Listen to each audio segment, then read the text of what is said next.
Communitarianism is one of those odd terms which is a name of a social philosophy which extremely few people know about. It is one of the least known, maybe the least known social philosophy, but its ideas are extremely widely embraced. Very complete disjunction between how many people are familiar with the term, how many people are familiar with the ideas.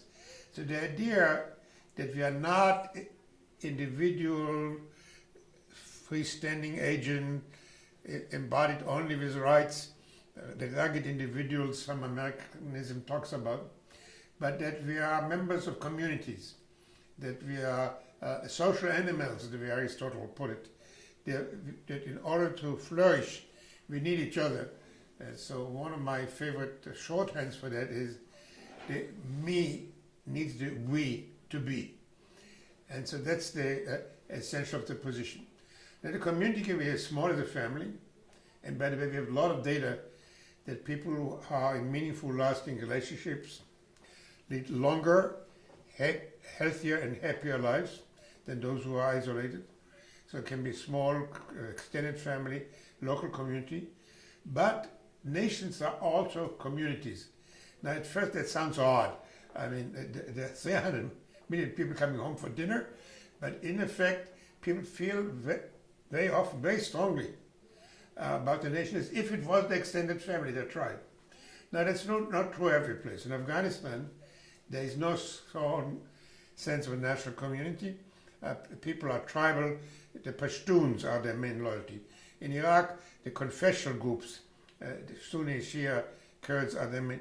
But in most kind of developed nations, Japan, China, Europe, United States, Canada, Latin America, the nation is a place of community.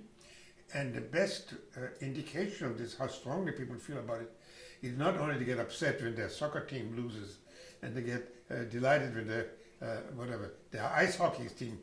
Really like it was a personal event, but they're willing to die for the nations. They're not willing to die for the phone company. So here's our first dimension of communitarianism, is how we build communities.